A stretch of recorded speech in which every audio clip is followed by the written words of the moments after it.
आज को जमानत के लिए पैसे तुम्हारे पर नहीं थे, लेकिन टाटा सफारी गाड़ी खरीदने के लिए 2 गाड़ियां खरीद, लाखों रुपए ये तुम्हारे पास आ गए, 50 लाख रुपए इसमें आ गए, लेकिन संत रामपाल जी महाराज के लिए जमानत के लिए पैसे नहीं थे। तो कहता है तो उसमें क्या हुआ, बच्चों ने गाड़ी बना ली, बच्चों ने गाड़ी बना ली।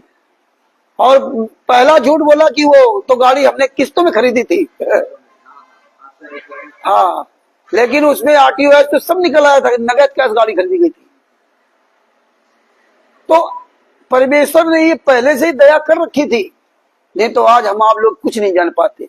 जब ये दोनों केसों की फाइल एफआईआर नंबर 429 की मिली, तो मनोज वर्मा से हमने कहा कि वर्मा जी आप एफआईआर नंबर 430 की फाइल को हिंदी में इसको कन्वर्ट कीजिए, वो भी कानूनी भाषा में, जो कानूनी भाषा में है आपने इसको आप हिंदी में कन्वर्ट कराइए। वो बोले हमारे पास भाई समय नहीं मिलता, मेरा जो सरकारी वो आता है टाइप राइटर जो भी उनका, तो उसके पास समय नहीं रहता। तो हमने कुछ भी हो, आपको एफआईआर नंबर 430 की फाइल को हिंदी में कन्वर्ट कराना है, चाहे जितने दिन में हो, चाहे महीना, 2 महीना, 4 महीना, 6 महीना, जितना समय लगे आपको ये काम कराना।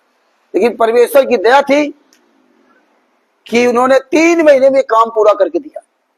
3 महीने में काम पूरा करके दिया। उन्होंने फाइल तैयार करके बाकायदे पीडीएफ पूरा भेजी। इधर ससभूषण जी से हमारा काफी संपर्क तब तक हो चुका था, तो इनसे कहा कि भाई आप 429 फाइल की जो है हिंदी रिकॉर्डिंग करो, आप हिंदी में रिकॉर्डिंग बनाइए आप, क्योंकि 429 लगभग सेम है, उसमें ज्यादा फीसद अंतर नहीं है। क्यों अंतर नहीं है, एक ही दिन वो एफआईआर लिखी गई है, लेकिन अंतर ये था कि पहले जो 4 महिला एक बच्चे की हत्या हुई, उनकी लाशें बरामद हुई, तो उनका तब तक पूरा केस सब लिख गया था, और इसके बाद ये बरामद हुई, तो दोनों में अंतर नहीं है। और 429 की फाइल 152 पेज की, और ये है 117 या 15 पेज, 115 पेज की। तो फिर ससभूषण जी ने एक पूरी रिकॉर्डिंग बनाई, पूरी फाइल को हमको हिंदी में इसको बनाओ, हिंदी में रिकॉर्डिंग बनाई। हिंदी में रिकॉर्डिंग बनाने के बाद फिर इनसे कहा कि आप एक काम करो, वो रिकॉर्डिंग भेजी गई, आप पार्ट 1, पार्ट 2, पार्ट 3 करके 10-10 मिनट की रिकॉर्डिंग बनाओ। कोई व्यक्ति अगर बीच में कोई पार्ट सुनना चाहता है या किसी को भेजना चाहता है तो नहीं भेज सकता, कैसे कटिंग करेगा, तो वो भी बनाया, तो वो भी ससभूषण जी ने किया। इसके बाद इनकी जो पत्नी एडमिट थी एम्स अस्पताल में दिल्ली में, कई साल से बीमार थी, और उस समय तो ये परिस्थिति थी कि 24 घंटा एक व्यक्ति को अस्पताल में रहना ही रहना है, और पत्नी अस्पताल में, और एक बेटी, एक बेटा तो है नहीं कोई। अब यहाँ इनको सासाराम में प्रैक्टिस भी करनी, और वहां 10,000 रुपए महीने की तो किराए के मकान में रहते थे, और अस्पताल का जो भी खर्चा इतनी विकट परिस्थिति इनकी थी। और विकट परिस्थिति में दिल्ली हम भी जाते थे, दिल्ली में हमारी इनकी मुलाकात हुई, क्योंकि मेरी बेटी वहीं दिल्ली में पढ़ती है, लड़का भी मेरा वहीं दिल्ली में पढ़ता है। लड़का तो भाई इसी साल तक गया है, लड़की को 3 साल हो गए वहीं पढ़ते हुए, और ये भी वहीं छतरपुर में रहते थे, बेटी हमारी वहीं मालवीय नगर में रहती थी, तो आस ही पास में थे। तो हम लोग फिर मुलाकात हुई, इनसे कहा कि आप इसको पुस्तक बनाइए। तो यही बात इन्होंने कही कि भगत जी हमारे पास टाइम कहाँ, सही बात है। अब बेचारा व्यक्ति क्या करे, कैसे करेंगे, और अस्पताल में 24 घंटे एक आदमी को रहना है। अब बेटी बेचारी 24 घंटे कितना रहेगी, तो 15 दिन बेचारे वहां रहते थे, और 15 दिन यहाँ रहते थे, और 15 दिन यहाँ से जाते थे तो अस्पताल में रहे। रात में अगर आप ना रात में रहे, दिन में बेटी रहती थी, तो अभी एक दूसरे अपना खाना बनाते थे, खुद खाना बनाते थे बेचारे। इतनी विकट परिस्थिति इनकी थी, और इनसे हमने कहा कि आप पुस्तक लिखो। कभी जिंदगी में पुस्तक तो लिखी नहीं थी इन्होंने, ना तो कभी सोचा था कि ऐसा मौका पड़ेगा। ये पुस्तक लिखना कोई आसान बात थोड़ी है, ये पुस्तक ले लो, पढ़ लो तो लगता है बड़ा आसान है। ये कैसे पुस्तक बनी है ये आपको इसलिए बता रहा हूं कि इसकी कीमत समझिए। ये 30 रुपया दे करके लेकर घर में से रख दिया, इसकी कीमत ये नहीं है, इसकी वैल्यू समझिए। आप पर परमेश्वर ने कितनी बड़ी दया की है, कितना बड़ा कठिन परिश्रम परमेश्वर करवा के पुस्तक लिखवाई है, कैसे कैसे सोचकर लिखवाया है। जब इनसे कहा कि पुस्तक आप बनाइए, आप पुस्तक लिखिए, बोले भगत जी हमारे पास कहां टाइम है। ने कोई बात नहीं भगत जी, कभी 1 पन्ना लिखना, कभी 2 पन्ना लिखना, कभी मत लिखना, कोई फाउंडेशन को थोड़ी है। प्रयास करो कि वही हालात है कि हनुमान जी की तरह कोई याद दिलाने वाला तो चाहिए। वो तो लंका चले जाएंगे, वो तो पहाड़ उठा ला सकते हैं, लेकिन इनको याद तो दिलाना चाहिए। काम तो सब होंगे। 8.5 महीना लगे, लेकिन ये पुस्तक बन करके बड़ी परेशानी इसमें उठी आई है, बहुत मुसीबतें मिली हैं। आप बिहार के लोग जानते हैं। इस पुस्तक को छपवाने में कितने पापड़ बेलने पड़े, आप लोग सोच नहीं सकते। और आप किसी भी भाई बहन से कोई भी 1 रुपया नहीं मांगा गया। ने कोई पूरे वर्ल्ड में भाई बहन कहते रामचंद्र या सदभूषण या किसी ने किसी भी एक भगत से कहा कि आप भगत जी पुस्तक छपवानी, पैसे दीजिए, तो किसी से कहा? नहीं कहा। और इस पुस्तक को छपवाने में बड़े व्यवधान लगे। जो लोग यहाँ के चले थे बिहार से, जो बिहार से शुरुआत में जो ट्रस्ट बनाया गया, सत्साहिब चैरिटेबल ट्रस्ट बनाया गया था, उन्होंने कहा कि भाई हम संत रामपाल जी महाराज का केस मुकदमा लड़ेंगे, ये करो वो करो। उसके लिए काफी कानूनी प्रोसेस किया गया। चंडीगढ़ हाई कोर्ट सर जी गए, बहुत उसमें प्रयास हुए। आप लोग तो केवल जवान उठा के नहीं मारते हो, कोर्ट कचहरी जाओ, कोर्ट कचहरी जाओ, कोर्ट कचहरी करो।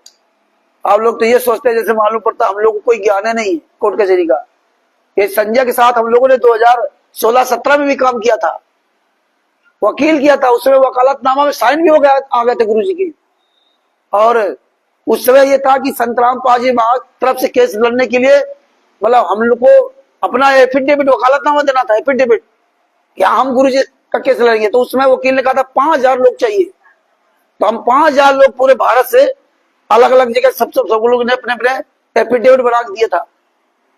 हम भी कानपुर से हम लोग थे, उन्नाव से काफी लोगों को, उन्नाव तुम्हारे जा करके ना, तो उसमें टोनी ने काफी भूमिका अदा की थी। तो कई लोगों को सारे फाइलें वो सब कंप्लीट आज भी रखे, उनकी फोटो कापी भेजी, ओरिजिनल सब हमारे पास रखे हुए। तो उस समय भी वकील किया गया था। और शशभूषण जी ने जब यहाँ इन लोगों ने कहा तो वकील किया गया। वकील करने के बाद फीस सब कुछ जो भी व्यवस्था, ये लोग सब गया है चंडीगढ़। और जाने के बाद जो जो उसने प्रोसेस बताया था, वो प्रोसेस सबको बताया गया कि भाई आप अपने क्षेत्र में ये काम करो। किसी भगत ने नहीं काम किया। क्या था कि भाई आप एक संस्था के द्वारा कोर्ट में जा सकते हो। आप हैं कौन? आप ये नहीं कर सकते मैं संत रामपाल जी वहां का शिष्य हूं इसलिए वहां चले जाओ। शिष्य कह दोगे तो अभी तक क्या करते रहे तुम? हाई कोर्ट क्यों नहीं गए? हर चीज की एक सीमा होती है, वो सीमा तो आपने खत्म कर दी। दूसरी बात, अब कोर्ट अगर जा सकते तो आप ये जा सकते हो कि मैं समाज सेवी संस्था चलाता हूं, उनके नाम से सब ऐसा ऐसा यहाँ हो रहा है, तो हमें इसलिए हमें उनसे मिलना है, जानकारी लेनी। तो उसके लिए आप हाई कोर्ट जब जाओगे तो आपको वो किस वजह से मिलना है, वो गतिविधियां आपको दिखानी पड़ेगी। केवल बरवली कहने से नहीं होगा। तब उसने वकील ने कहा था कि आप सब लोग अपने अपने क्षेत्र में नामदान संचालक के खिलाफ FIR करो, अपने अपने क्षेत्र में नामदान संचालक के खिलाफ FIR करो, नाम दर्ज। ये हमारे यहाँ संत रामपाल जी महाराज के नाम से फर्जी नामदान सेंटर चला रहा है, वो FIR की कापियां में दो। सारे लोग अपने अपने क्षेत्र में, पूरे भारत में जहां जहां पे, वो FIR की कापियां में दो। वो हम आधार बना करके हाई कोर्ट में जाएंगे। जब वो सारे एविडेंस हम कोर्ट में रखेंगे कि भाई ये यहाँ ये एक लिखित प्रमाण हुआ, लिखित कि हाँ थाने में FIR की है, या ऐसे ऐसे जानना चाहते फर्जी चला रहे हैं, तब वो केस चलेगा। और केस केवल एक दिन में थोड़ा खत्म हो जाएगा, वो पता नहीं सालों लग जाए। और अंत में अगर जज ने कह दिया नहीं नहीं हम संतराम पाजी महाराज मिलने का अधिकार नहीं देंगे, नहीं मिलने देंगे, तो आपको सुप्रीम कोर्ट जाना पड़ेगा। ऐसे को थोड़ी है। मैनेजमेंट आपसे लाखों रुपया ले ले, लाखों रुपया करोड़ों रुपया हम आपसे लूट रहा है, तो आज हम आवाज नहीं उठा रहे कि हमसे पैसा ले लिया। अगर रामचंद्र का कहीं 100 रुपया ले लेता आपसे जमात के नाम पर या केस के लड़ने के नाम पर, आप दूसरे दिन खड़े हो जाते कि रामचंद्र को 100 रुपया दिया था, गुरुजी जेल से बाहर नहीं आए, आप तुरंत डंका पीट देते। मतलब आपको फिर तसल्ली नहीं होती कि ये कोर्ट कचहरी कानून है, लड़ते रहो हजारों साल तक, सैकड़ों साल तक लड़ते रहो। 2006 वाला कांड केस कितने साल चला? 16-17 साल चला, और अभी खत्म नहीं होता अगर सुप्रीम कोर्ट संज्ञान न लेता। सुप्रीम कोर्ट ने संज्ञान लिया कि 2021 में जो वो खत्म हुआ था कि डेडलाइन देती कि इतने साल वाले कि जितने भी केस पुराने हैं वो दिसंबर तक 2021 तक डेडलाइन दी थी, खत्म हो जाना चाहिए, तब ये खत्म हुआ था, नहीं तो अभी भी केस चल रहा होता। तो ये तो तारीख दे दे करके 7 साल हमारे ऊपर केस चला पंजाब में, अंत में मिला क्या? तो कोर्ट कचहरी मुकदमा, जब ये चीजें हम सब लोगों ने कहा, सबसे कहा कि भाई सब लोग अपने अपने क्षेत्र में FIR करो, कोई नहीं किया। लेकिन हमसे कहेंगे हरियाणा चले जाओ केस लड़ने के लिए, हमसे कहेंगे। हम 7 साल कैसे केस लड़ा पंजाब में, 1900 किलोमीटर आना जाना था, कभी कभी हर महीने तारीख पे जाना था, कभी तीसरे महीने में जाना पड़ता। तो दूसरे के बारे में कहना बड़ा आसान है। 11 साल गुरुजी जेल में हैं, 11 साल में कैसे रह रहे हैं इसकी कल्पना हम आप नहीं करते। 11 साल से क्या कष्ट उठा रहे हैं। अगर ये सब हमारे अंदर, हमारा जमीर जाग जाए, यार जेल है,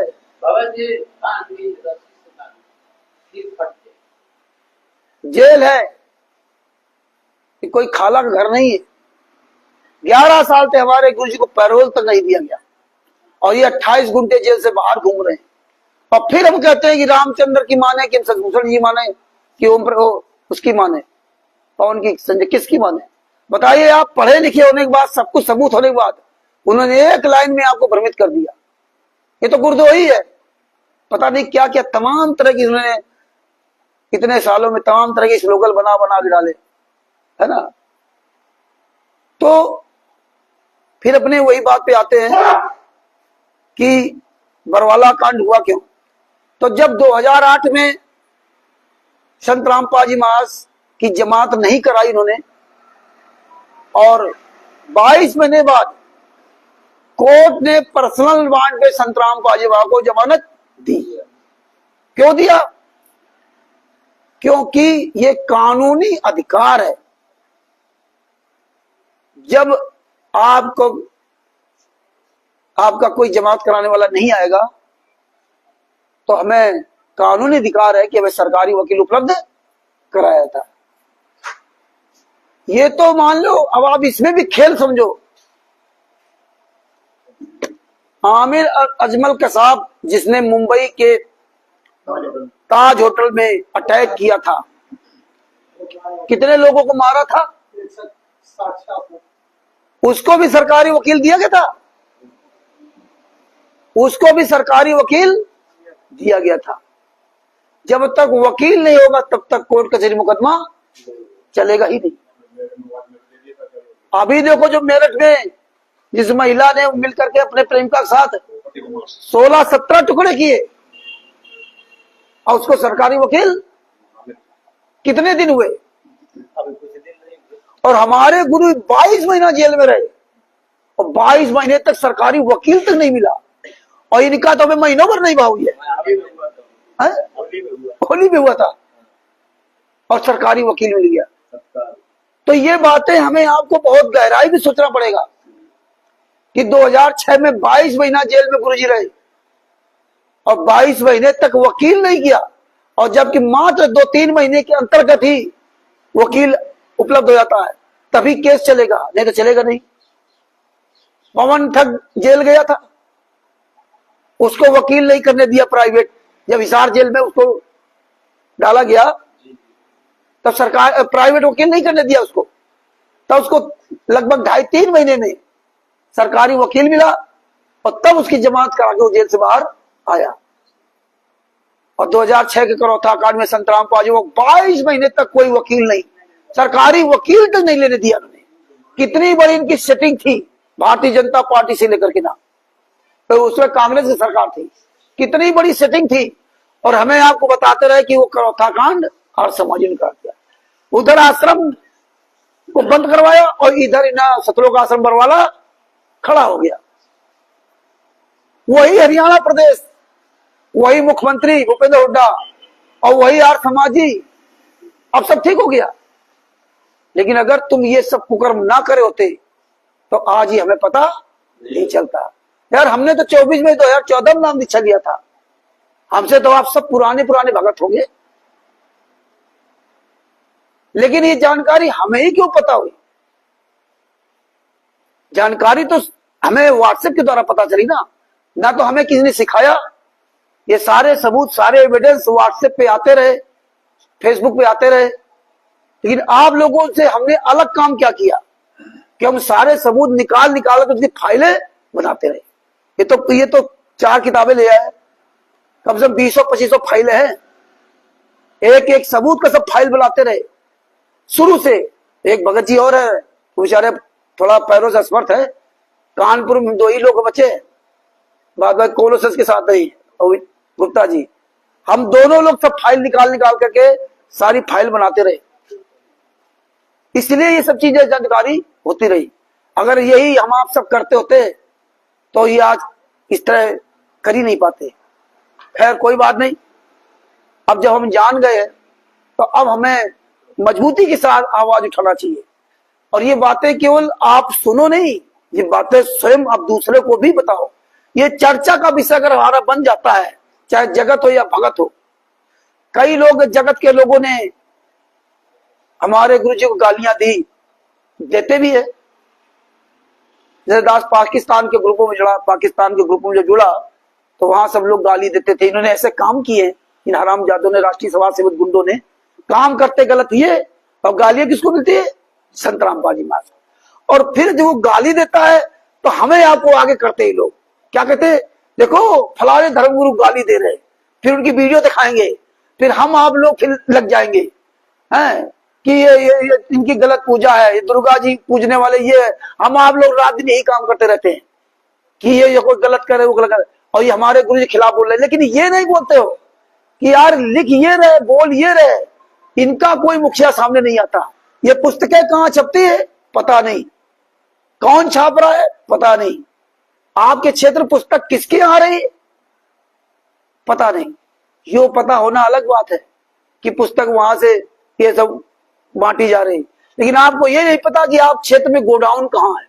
आप बताइए, जहां आप रहते हो, हम कानपुर में रहते हैं, हम कानपुर में नहीं आज तक पता कर पाए कि ये पुस्तक किस गोडाउन में उतरती है, ना आप हम पता कर पाए ये किसके यहां उतरती है। आती तो ट्रके से होगी ना, कुछ पता नहीं है। और कौन बांट रहा है गली गली में? संतराम पाजी महाराज के शिष्य। बंटवा कौन रहा है? संतराम पाजी महाराज। मतलब वो जो कर रहा है उसका कोई नाम निशान नहीं। फंसे तो तुम दोनों लोग मरो कुटो आपस में। तो 22 महीने तक इन्होंने संतराम पाजी महाराज को जेल से आने तक नहीं दिया। इतना तगड़ा इनका षड्यंत्र था। और आज वही आप देख रहे हो वीडियो कि जो डींगल गांव था करौथा का आसपास का, आज देखिए जाटों को दे रहे 75 लाख रुपए, आज वो गौशाला में दे दिया 12 लाख रुपए। आज उन्हीं लोगों को पैसा दे रहे हैं जिन लोगों के माध्यम से उन्होंने कांड करवाया था। जाटों को पैसा दे रहे हैं। आर समाजी कौन है? संतराम पाजी महाराज ने वीडियो बताया और करौथा कांड का रहस्य नामक पुस्तक में लिख करके भी दिया। ये आर समाजी हमारे सब मामा फूफी के नाते रिश्तेदार, भाई बहन परिवार वाले। तो ये सारी चीजें परमेश्वर ने ही हमें एविडेंस भी दिए। और ये बस ये है कि बोलने की जरूरत है कि आप लोगों को पता चल जाए तो आप लोग भी खूब शेयर करो। तो जब 22 महीने बाद संतराम पाजी महाराज जेल से बाहर आए, अब देखिए जब जेल से बाहर आए तो कोर्ट देखिए कितना सिंपैथी दिखाई। उस समय के कोर्ट ने संत रामपाल जी वहां की हाजिरी माफी कर दी। क्या कर दी? हाजिरी माफी कर दी। कोई तारीख कहीं नहीं जाते थे, कोई तारीख नहीं थी। क्यों हाजिरी माफी कर दी? क्योंकि 22 महीने जेल में रहे, तो उनके आचरण की वजह से ना, जब आप जेल के अंदर गए तो आपका जेल के अंदर का आपका पूरा जो है ना आचरण का पूरा जो खाका तैयार किया था, वो जो है ना कोर्ट में जाता है। आपकी पूरी स्थिति कि आप, जेल का मतलब होता है सुधार गए, जेल का मतलब सुधार गए कि आप ठीक हो गए या आप अच्छे हो। आप तो पहले से ठीक थे। हमारे गुरुजी कौन पहले गलत थे? वो तो पहले ठीक थे, लेकिन उनको गलत इन लोगों ने साबित कराया। जब 22 महीने बाद जेल से बाहर आए तो कोर्ट ने उनकी जमानत वो हाजिरी माफी कर दी। और हाजिरी माफी केवल भाषा बोलने नहीं होती है, बाकायदे लिखित में होता है। यह आपकी हाजिरी माफी है, जब कभी जरूरत पड़ेगी तब बुलाएंगे। अब इन्होंने जमानत क्यों नहीं कराई गुरुजी की? पर्सनल बॉन्ड में क्यों जमानत कराई? पर्सनल बॉन्ड में जमानत इसलिए कराई कि कल को हम जब इनको फंसाएंगे तो कोई दूसरा व्यक्ति नहीं फंसेगा, क्योंकि जो जमानत ले लेगा वो उसका जिम्मेदार बन जाएगा, गारंटर हो जाएगा। पंजाब में मेरे खिलाफ केस हुआ। एक महिला का, उसके लड़के की शादी हुई थी, और शादी हुई थी तो उसमें दहेज का सामान वामान सब मिला था। लड़का वो नामदानी नहीं था, और ये नामदान संचालक जो सुभाष दास था मलोट में, वो कह रहा था कि पैसा जमा करो, जितना तुम्हें सामान मिला है उतना ही धन जमा करो। ये तो इनके सारे नामदान सेंटर भी थी, आपको पता होगा। अगर दहेज लिया तो सामान का पैसा जमा करो यहाँ पे ना। तो ये लोग हमारा वीडियो देखते थे। हम कभी पंजाब नहीं गए थे उसमें, हम हरियाणा के आगे कभी गए नहीं थे। जब संत रामपाल जी वहां गया तो हरियाणा तक गए, और नहीं तो हम दिल्ली के आगे कहीं नहीं गए थे। पूरे यूपी में तो हम रहे, क्यों मैं ड्राइवर था तो यूपी तक रहा और दिल्ली तक रहा। यूपी में तो सब बनारस सब आते थे, गाजीपुर जौनपुर सब घूमते थे। तो वो क्या बता रहे थे हम? हाँ, गारंटी का। वो महिला जो है भाई, हमसे बात कराई, पंजाब के करण वगैरह ने बात कराई कि भाई रामचंद्र जी कानपुर वाले हैं, वो सच्चाई बोलते हैं, इनसे बात करो। 2016 के एंड के आसपास की बात है, या 17 की है, शुरुआत की हो, ये ध्यान नहीं है। तो हमने उन दोनों पति पत्नी जो भगत थे, रेलवे से रिटायर्ड थे, वो उनसे हमने पूछा कि भाई जो आपने जो दहेज का सामान जो लिया है, क्या आप इस दहेज के सामान से आप सहमत थे क्या? आपने अपनी मर्जी से दहेज लिया था क्या? बोले नहीं भगत जी, हम तो दहेज लेना नहीं चाहते थे और हमने मना भी किया था, लेकिन लड़का मेरा नामदानी नहीं है और उसने अपना जो है दहेज लिया और नहीं माना, तो हम क्या करें?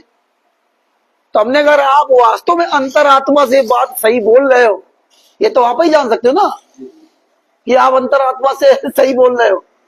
तो अगर अंतरात्मा से अगर आप ये बात सही बोल रहे हो, तो फिर आप क्यों पैसा जमा करोगे नामदान सेंटर पे? आपको कोई मतलब ही नहीं है। भाई लड़के ने लिया, मेरा क्या लेना? नामदानी नहीं बोल जाने, लड़का आ जाने भाई, तो तुम क्यों जमा करोगे? यही सब बातें होती थी। वहां पे लोगों ने अपना काफी हुजूम खड़ा हो गया और लोग अपना पैसा वापस मांगने लगे, पर्चियां ले लेके जाने लगे। काफी वहां विवाद हुआ, तो काफी विवाद हुआ। विवाद होने के बाद ये लोग जब गए वहां, काफी मीटिंगें वहां हुई कि भाई हमारा पैसा वापस करो, पैसा वापस करो। दान पाठ दसों का पैसा जमा किया, पैसा वापस करो। वहां मीटिंग हुई। मीटिंग होने के बाद अब ये जाने कि यार पैसा भी वापस करना पड़ेगा, बदनामी होगी। तो जो इसीलिए कहते हैं गरजने वाले यहां ज्यादा है, बरसने वाले कोई नहीं। तो उन्होंने क्या किया, गरजते रहे। जो 4-5 लोग थे गरजते रहे, और उस गरजने में नामदान संचालक ने एफआईआर लिखवा दी। ये आज तक नहीं लिखवाया एफआईआर। और जो गलत व्यक्ति था उसने उल्टा इनके ऊपर एफआईआर लिखवा दी। और उल्टा में मेरा नाम धर दिया। उस कानपुर वाले रामचंद्र भाई ऐसे तो कह नहीं सकते कि भाई संतराम पाजी मांगे आदेश से नामदान सेंटर चला रहा हूं। इन्होंने लिखा दिया कि 5 महिला एक बच्चे नहीं कि मेरे घर में सत्संग हो रहा था, तो कानपुर से रामचंद्र दास, 4 लोग पंजाब से, 1 लोग गंगानगर से आए और बोले सत्संग मत करो, और हम नहीं माने तो हमारे यहाँ मारपीट की, झगड़ा किया और मेरी पत्नी के कपड़े फाड़ डाले। बताइए, अब उसमें देखो हम कभी गए नहीं थे, अब बताइए हम किस भगत पर भरोसा करें भैया। अब जब केस मेरे ऊपर हो गया, अब बताइए सबसे ज्यादा नुकसान किसका हुआ, और जो वहां लोग थे उनका क्या हुआ। वो भैया 20-25 रुपया तारीख में चले गए और चले गए, भोगना किसको पड़ा, अब किसकी वजह से, आप सब लोगों की वजह से, हमारे भाई बहन तो ना। और किसी ने ना, उस महिला ने कभी कहा और ना वो जितने भगत थे वहां पर, किसी भगत ने, सब सक्षम थे, किसी भगत ने कभी ये नहीं कहा कि रामचंद्र जी एक तरफ की आपकी टिकट करवा देता हूं। और 7 साल तक कितना मेरा पैसा बर्बाद हुआ आप सोच लीजिए। कोई भगत नहीं कह सकता कि किसी से हमने 1 रुपया लिया। तो इसीलिए कहते हैं कि 5 महिला एक बच्चे के हत्या और दूसरे मरे थे ना। अगर आप घर परिवार सोचे होते ना कि मेरे मरे, तो आप चुप नहीं बैठते, आप ये दुनिया कहानी नहीं पढ़ते। इसलिए कह रहे हैं सच्चाई जान जाओ तो कम से कम आप इंसान बन जाओ। दर्द महसूस करो। उसने क्या किया कि मेरे खिलाफ केस हो गया भैया। एक दिन अचानक पुलिस आई कानपुर से, मुझे सुबह 8, घर में थे हम, सादे कपड़े में ऐसे बैठे रहा। हमारा तो काम है था मोबाइल वाला 24 घंटे, आज भी वही काम है। हम ना कहीं नाते रिश्तेदारी निभाते हैं और ना कहीं यारी दोस्ती निभाते हैं।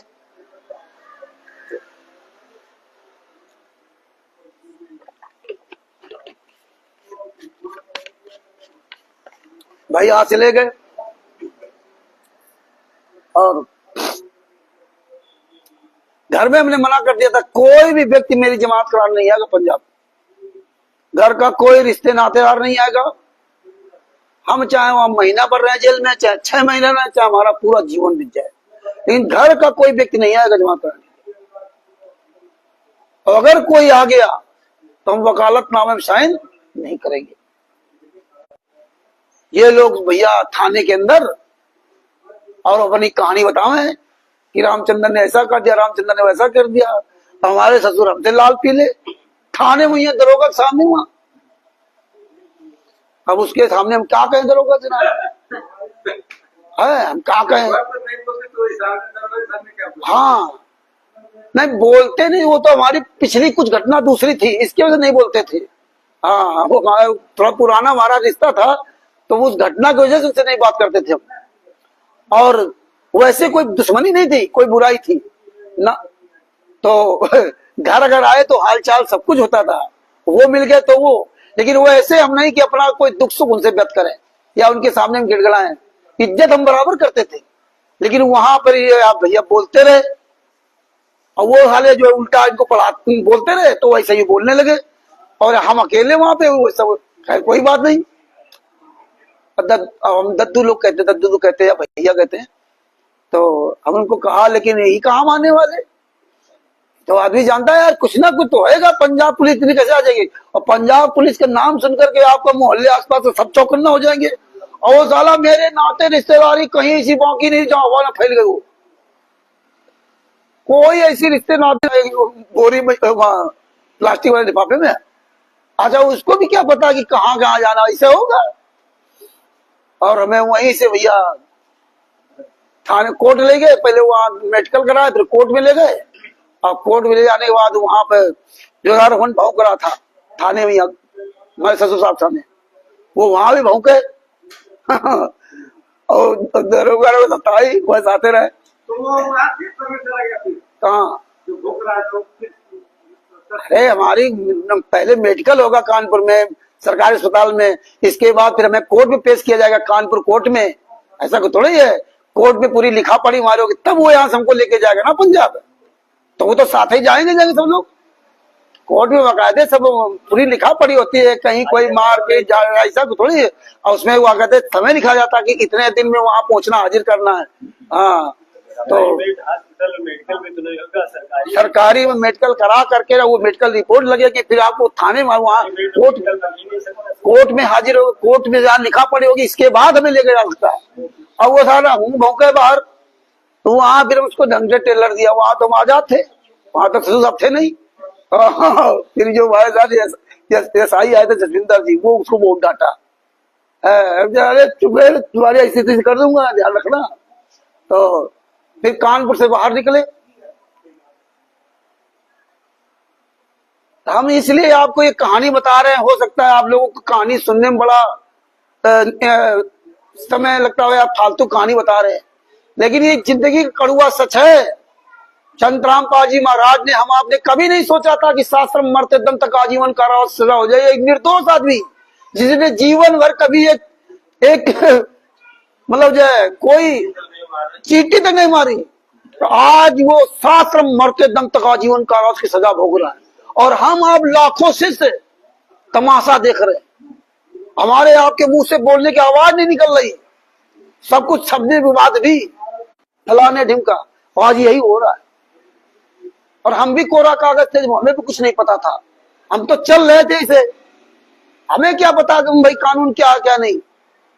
यहां से मुझे कानपुर से बाहर ले गए, और वहां पे देखो घटना 2006 वाली बतानी है, मैं 2008 के बाद कैसे घटना हुई, लेकिन आपको अभी ये क्यों बता रहे हैं, जिससे आप अच्छी तरह समझ सको, दृढ़ हो सकते हो कि कभी भी आपके साथ कोई भी घटना हो सकती है, रास्ता चलते कहीं भी, तो आपको कैसे दृढ़ रहना पड़ेगा। और नहीं तो आप हर कदम पे जहां जाओगे, इसीलिए कहते हैं कोर्ट में वकील के पास अगर धीरू भाई अंबानी भी जाए या उनके लड़के भी जाए तो मुवक्किल बोला जाता है, कि वकील के सामने गए तो आप मुवक्किल हो, यानी कि तुम्हारे ना मुंह है और ना अकल है। यहाँ तो तुम खूब चिल्ला ले आओ, कोर्ट चले जाओ, कोर्ट चले जाओ। जब कोर्ट जाना पड़ेगा ना कोई केस का, जो आप लोग फंसे होगे तो आपको खूब पता चलता होगा कि कैसे वकील बेवकूफ बनाते हैं। और आज ई कोर्ट सर्विस नाम ऐप्स पूरे भारत में चल रहा है, लेकिन आज फिर भी हमें आपको ज्ञान नहीं है कि हम ई कोर्ट सर्विस नाम ऐप से, तुम्हारा वकील नहीं बताएगा कि ये 16 अंकों का सीएनआर नंबर ले लो बेटा, अपने घर तारीख दिखा रखो, और तो बिना तारीख के तुम्हें दौड़ाएगा हर तारीख पे, फला आना आगे पहुंच गए, क्या हुआ, ये ले तारीख मिल गई, चले जाए, दे 100-200 रुपए देके चले गए, आपको दौड़ा रहा है, रात दिन दौड़ रहे, आपको पता ही नहीं कि ये कर क्या रहा है। गए वहां उल्लू चुल्लू बने बैठे, चुतिया बने बैठे रहे, आपको कोई मतलब नहीं। तो ये जब मुझे कानपुर से बाहर ले गए, होटल में खाना खाया, खाना खाने के बाद सब खड़े थे, हमारे पास खैर ससुर साहब जो है अंडर भी बनियान वो लेकर के दे दिया था। पैसा सब मेरे पास कुछ था नहीं, 1 रुपया नहीं था ऐसे थे वो लोग।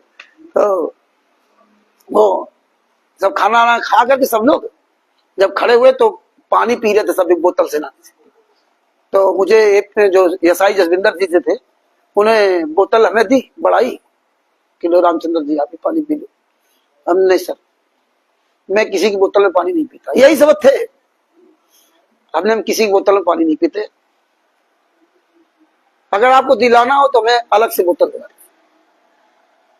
उन्हें तुरंत उन हरामजादों को ऑर्डर दिया, 4-5 आए थे ना, जाओ बोतल लेके आओ रामचंद्र जी, पानी बोतल आ गई।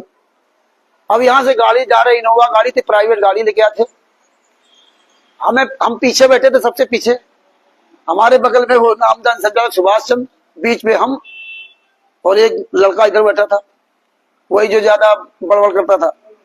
और देखो सुभाष चंद्र जिसने मेरे खिलाफ FIR लिखाई, और व्हाट्सएप पे तो उसको सब पहचान रहे कि सुभाष चंद्र है, लेकिन वैसे नहीं पहचान रही ये सुभाष चंद्र बगल बैठा है, ये वही है। और ना मुझे वो कुछ जानते थे, जब घर में हमारे अरेस्ट करने आए तो हमें नहीं जानते थे रामचंद्र ही। और वो सुभाष ने मेरे थप्पड़ मार दी। हमने जसविंदर जी से कहा सर देखो ये थप्पड़ मार दिया, तो उसने तुरंत डांटा, और साला बदल गया, बोले हमने नहीं मारा। उन्हें बहुत डांटा, डांटने के बाद इन्होंने प्लान बनाया दिल्ली ले जाने के लिए, रोहिणी में, जहां पे संजीव हुड्डा उत्तर प्रदेश का स्टेट कोऑर्डिनेटर रहता था। है?